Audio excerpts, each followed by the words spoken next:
नमस्कार।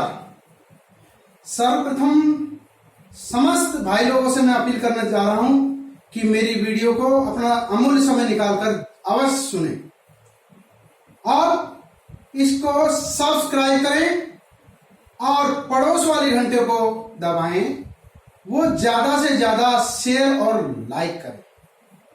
मेरे बंधुओं, आज मैं जगदीश प्रसाद मेहरा, जिला संयोजक भैरव महासंघ, अलवर, राजस्थान, ऐसे महान किसान और मजदूरों की हक की लड़ाई लड़ने वाले वीर सपूत का गुणगान करने जा रहा हूं, जो और कोई नहीं, भारतवर्ष के उत्तर प्रदेश धरती पर जन्मे, पहले गाजियाबाद जिला में आता था, आज वर्तमान में जिला गौतम बुद्ध नगर के वैदपुरा गांव में गुर्जर समाज में जन्मे राजेश्वर प्रसाद बिधूड़ी जी के जीवन पर थोड़ा सा प्रकाश डालने जा रहा हूं। मेरे बंधुओं, राजेश प्रकाश बिधूड़ी कोई और दूसरा नहीं, जो राजेश पायलट के नाम से जाने जाते हैं, उनके जीवन की चर्चा थोड़ा सा करने जा रहा हूं। मेरे बंधुओं, 10 फरवरी 1945 को गुर्जर समाज में एक निम्न परिवार में जन्मे ये सपूत, जिनके पिता अंग्रेज सैनिक में कार्यरत थे। मेरे बंधुओं, इनकी पढ़ाई की शुरुआत इनके गांव देहात में ही हुई थी और 10 वर्ष की आयु में इनके पिता इनको छोड़कर इस दुनिया से चल बसे। मेरे बंधुओं, इन पर ये स्वयं, इनकी 2 बहन और इनके एक छोटे भाई, यानी कि इनके पूरे परिवार की लालन पालन की जिम्मेदारी इनके कंधों पर आ गई। मेरे बंधुओं, परिवार की जिम्मेदारी को निभाने के लक्ष्य से ये अपने सगे चाचा के लड़के के पास दिल्ली चले जाते हैं और उनके साथ में अपना दूध का कारोबार चालू कर देते हैं, क्योंकि इनके चचेरे भाई नथी सिंह पहले से ही दूध की डेयरी का काम करते थे। मेरे बंधुओं, राजेश पायलट जी सुबह प्रातः जल्दी खड़े होकर के दूध निकलवाने जाते और दूध को मंत्रियों के बंगले पर बांट बांट करके आते, उसके बाद में स्कूल पढ़ने के लिए चले जाते। मेरे बंधुओं, इसी प्रकार से उन्हें ग्रेजुएशन की डिग्री उत्तीर्ण कर ली और मेरे बंधुओं, भाई की भी पढ़ाई को इसी प्रकार से आगे बढ़ाते रहे। घटना इस प्रकार से होती रही, कुछ समय बाद आकस्मिक मृत्यु में उनके भाई भी इस धरती को अलविदा कह जाते हैं। मेरे बंधुओं, राजेश पायलट जी संघर्षशील और करदावर मेहनती युवा थे। उन्होंने मेहनत करने के बाद में वो भारतीय वायुसेना में भर्ती हो जाते हैं। मेरे बंधुओं, उन्होंने अथक प्रयास किए और मेहनत की। 15 साल तक इतना संघर्ष किया और जैसे ही प्रशिक्षण पूरा होने के उपरांत उन्हें लड़ाकू विमान सौंप दिया गया। मेरे बंधुओं, 1971 में भारत और पाक के बीच में युद्ध छिड़ जाता है। उस युद्ध में श्रीमान जी ने अपना जज्बा, हौसला और जाहिर किया। उससे प्रभावित होकर के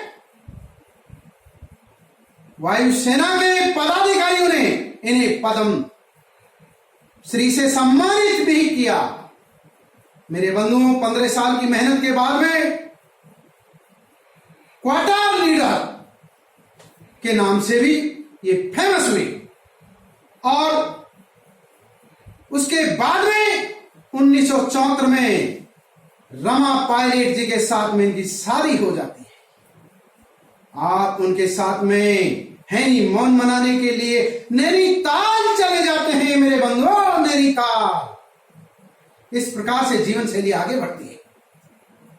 और जो दिल्ली जिस बंगले में अपना दूध का कारोबार चला रहे थे, उसमें अपना जीवन जी रहे थे मेरे बंधुओं, नौकरी के समय लुटियन जॉन्स के बंगले में वो दूध बेचने का सीन इन्हें पुनः याद आ रहा था मेरे बंधुओं, पुनः याद आ रहा था। घटना इस प्रकार से आगे बढ़ती है कि इनके दिमाग में ख्याल आता है कि हमें किसान और मजदूरों की हक की लड़ाई लड़नी है, और जहां इनकी नीति रीति बनती है वहां मुझे जाकर के अपनी भूमिका निभानी है। इसी सोच को आगे बढ़ाते हुए 1979 में नौकरी से इस्तीफा देकर के आ जाते हैं मेरे बंधुओं, और राजस्थान प्रदेश के भरतपुर लोकसभा में आकर के कांग्रेस पार्टी का पर्चा दाखिल कर देते हैं मेरे बंधुओं।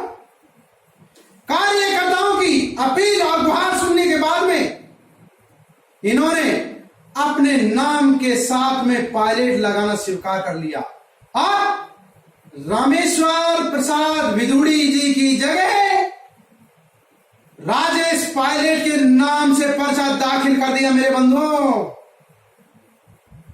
और जैसे ही पर्चा दाखिल करके बंगले से बाहर आए तो रोडों पर राजेश पायलट जिंदाबाद के नारे गूंज उठ रहे थे, जनता झूम रही थी, क्योंकि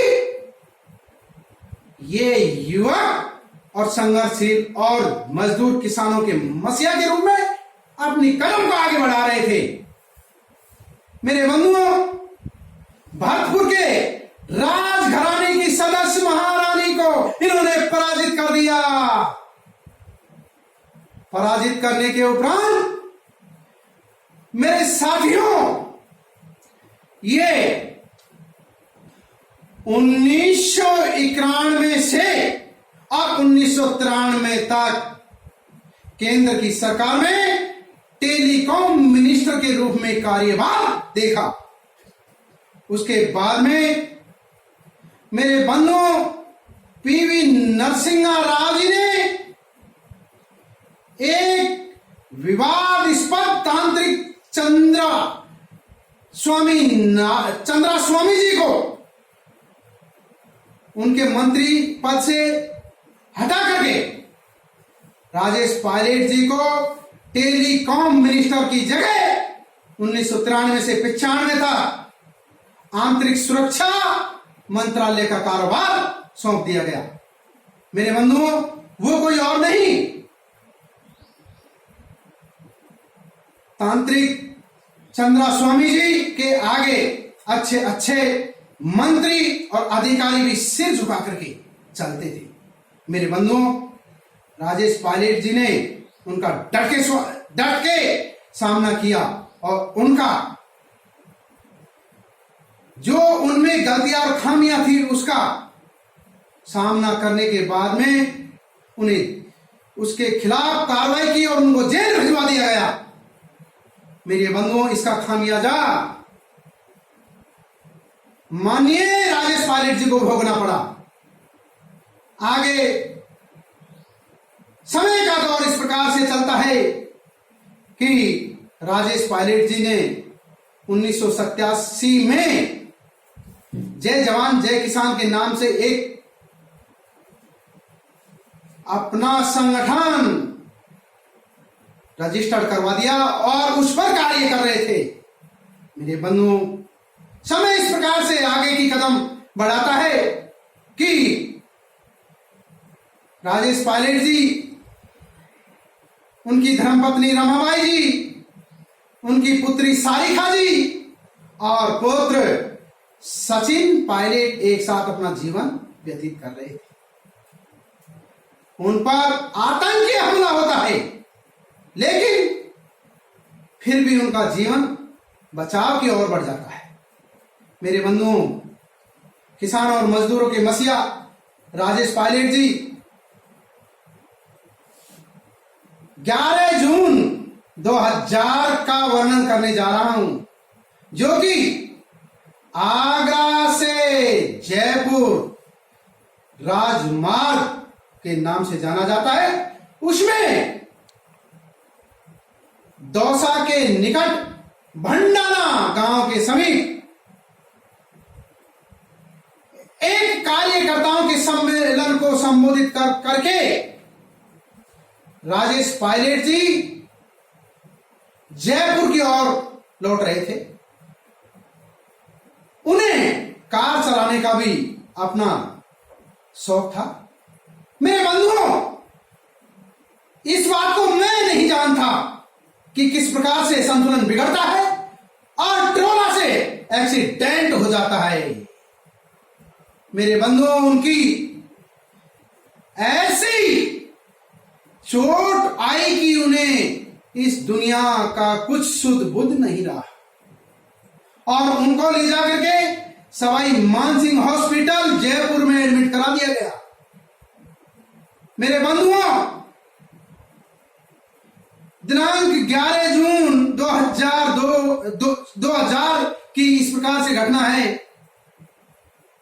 कि शाम को 7 बजे वो इस दुनिया को अलविदा कहे गए। मेरे बंधुओं, अलविदा कहे गए। उनकी ऐसी महान काबिलियत को,